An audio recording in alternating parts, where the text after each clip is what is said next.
An Eagle Mk2, the most agile ship in the game, and a doggedly stubborn commander, trying to do something that has never been done before, taking on the hardest NPC in the game, a Thargoid Hydra interceptor. Who is going to win? Only one way to find out. Let's go!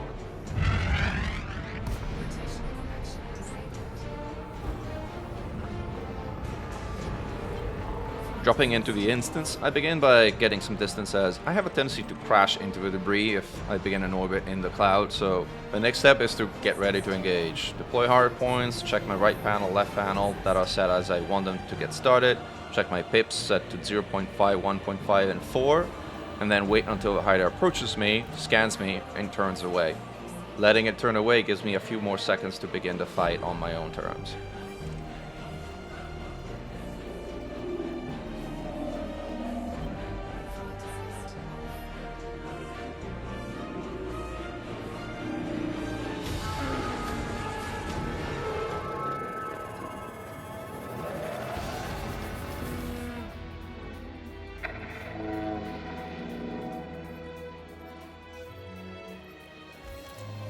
I fire in a Gatling gauss pattern to keep heat spikes low.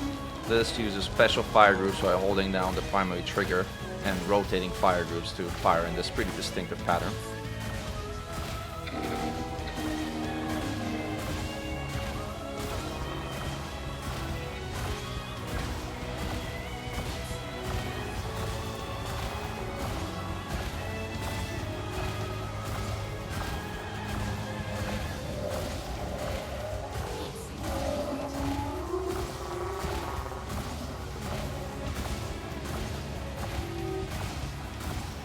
The Eagle Mk2 is extremely fast. It will boost to 640 meters per second, which is actually too fast for chasing an interceptor reloading. That's why I drop my landing gear after boosting, to cap my top speed so I don't overshoot the interceptor.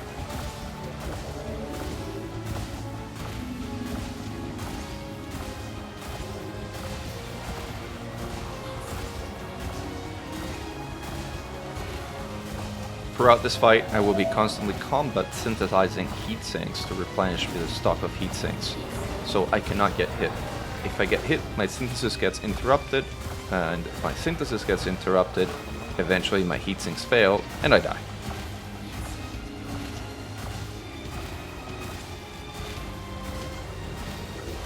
The key to this fight is managing your range while kiting the swarm and avoiding damage. Doing the two together is extremely hard.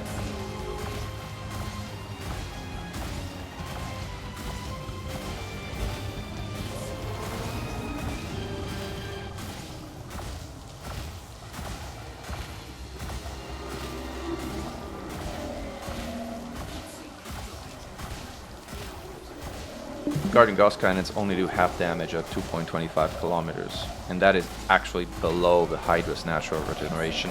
You need to get closer to advance the fight.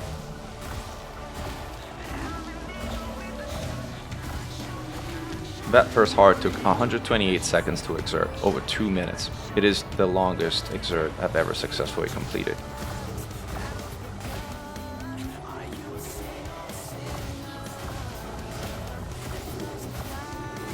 Sniping in a Gatling partner is very hard. I need to land 17 shots to break that hard.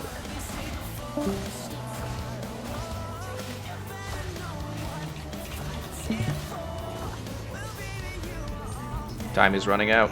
I switch to full fire gauss. It's do or die. And it was do. 1 heart down, 7 to go.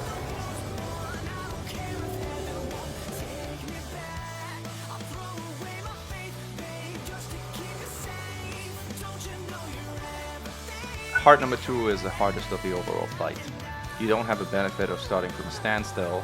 It's almost as tanky as the first one, and now lightning is active too, which means you need to be careful not to get too close.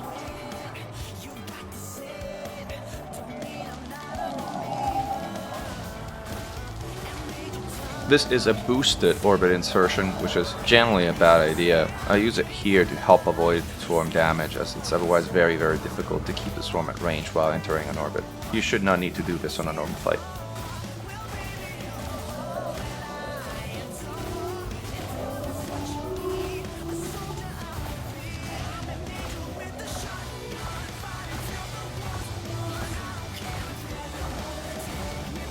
It's important to aim at the center mass or cockpit of the interceptor. That's because if you hit unexerted parts, half of your damage is deleted, and you have very little damage to begin with, so you really don't want to get that loss of DPS.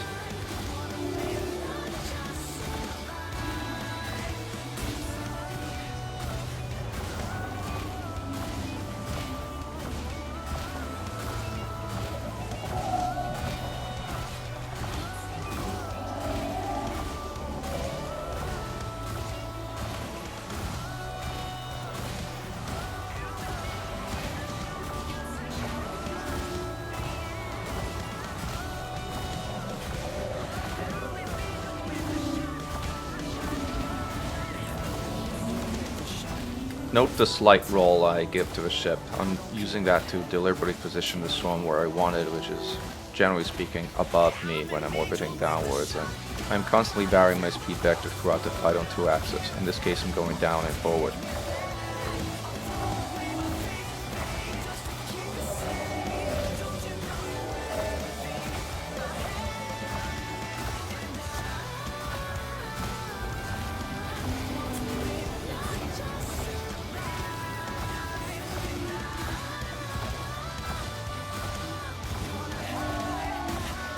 I use half a pip insist to give me just enough recharge to fire off the heatsinks I need. Each heatsink needs 2 megajoules of power to launch.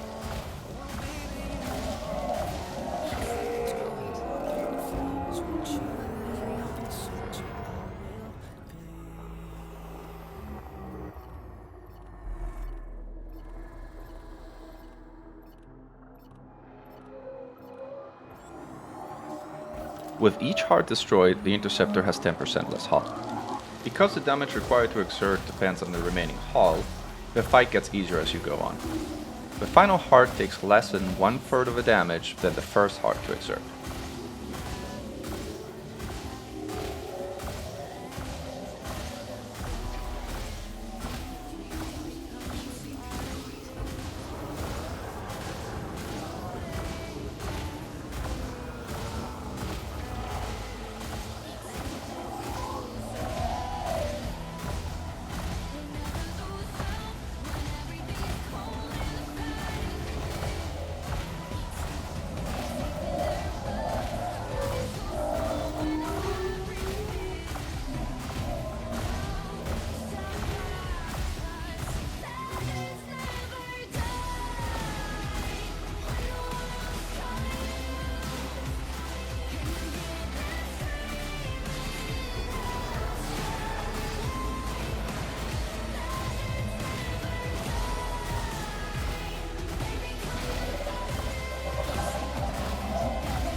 This is an example of a mistake during orbiting that led me to go straight backwards and what we call our orbit stalling, and as a result I got hit. You never want to go straight backwards while orbiting.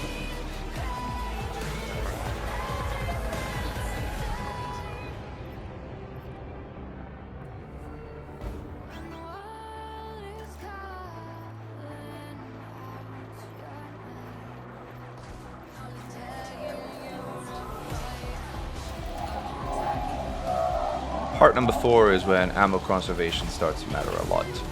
You start the fight with about 6 full reloads and change. Even at full synthesis, you don't have enough to reload after each heart. You need to make those shot counts and do at least 2 hearts on a single ammo load throughout this fight, or switch to standard ammo later in the fight, which creates other compromises.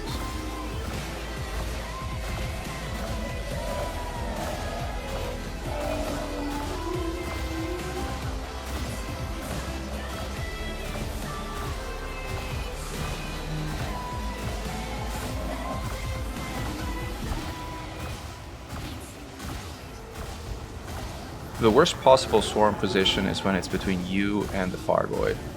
If it ever gets into that position, you want to maneuver to get it out of the way as soon as possible.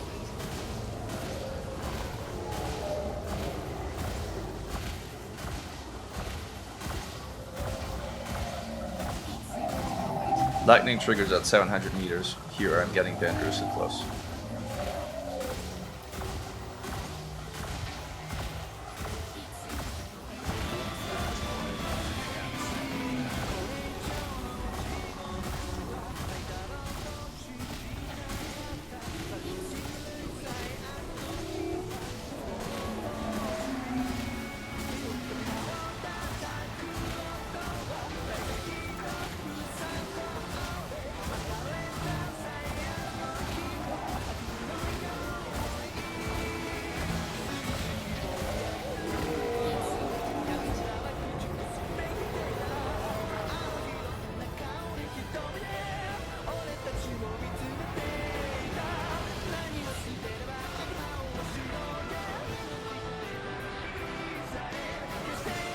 With 4 hearts down and 4 hearts to go, we're nominally halfway through the fight.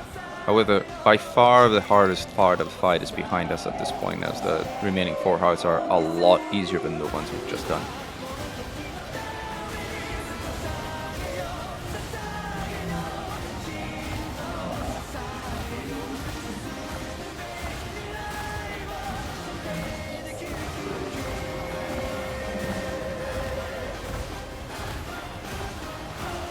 In this orbiting mistake, I let the swarm fly through me, which triggers a change of state of a swarm from normal to agitated. It will have significant consequences in a second. As expected, here's the incoming kamikaze strike from Swarm. The Eagle is very fast, however, and I'm at significant range, so I can keep firing while seeing the missiles harmlessly detonate in the distance. Still, the natural tendency in this situation is to turn around and run away. It takes quite the focus to sit still and keep firing.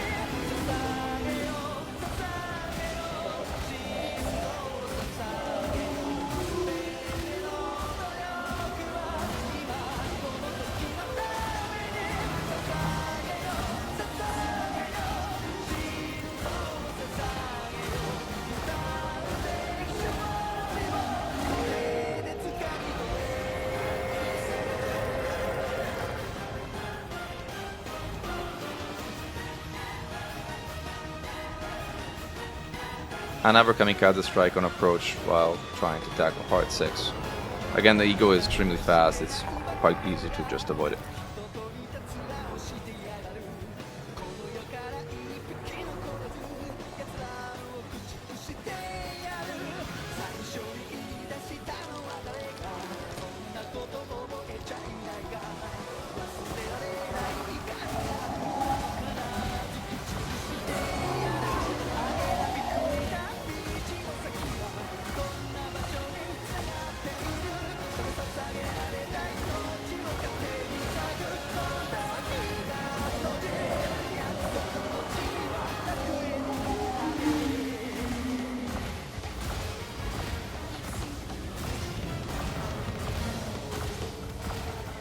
Gatling gauss has a brief spin-up time. You'll want to keep firing even if you're missing a few shots, as you don't want to eat the delay when you're back on target.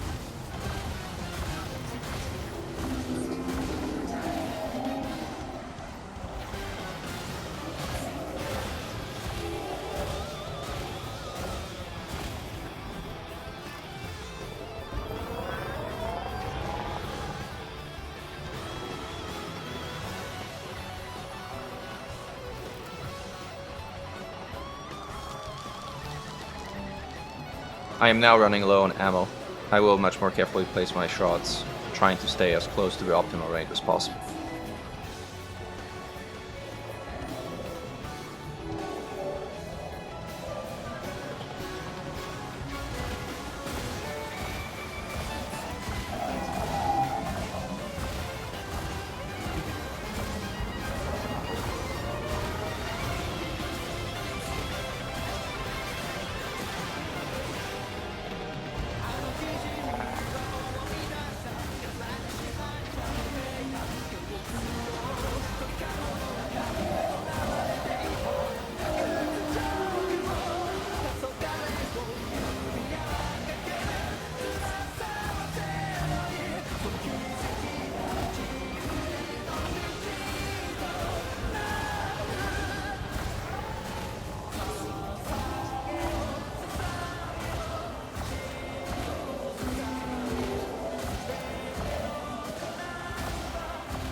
Hard sniping does not get easier as you go.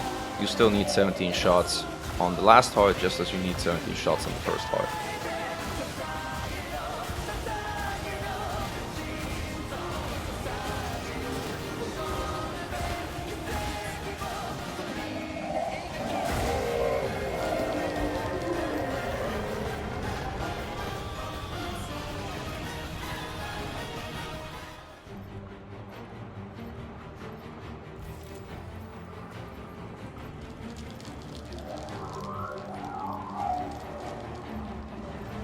And we're on to the last heart. This is getting exciting. However, the interceptor is no less deadly. Still have to pay the same level of attention. One small mistake and the fight can still be over in an instant.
All hearts have been destroyed. At this point, the Thargoid no longer regenerates. Any damage done to it is permanent. That allows us to orbit somewhat wider and keep our distance and fly in a somewhat more defensive manner, as we no longer have to fight off the Thargoid's natural regeneration.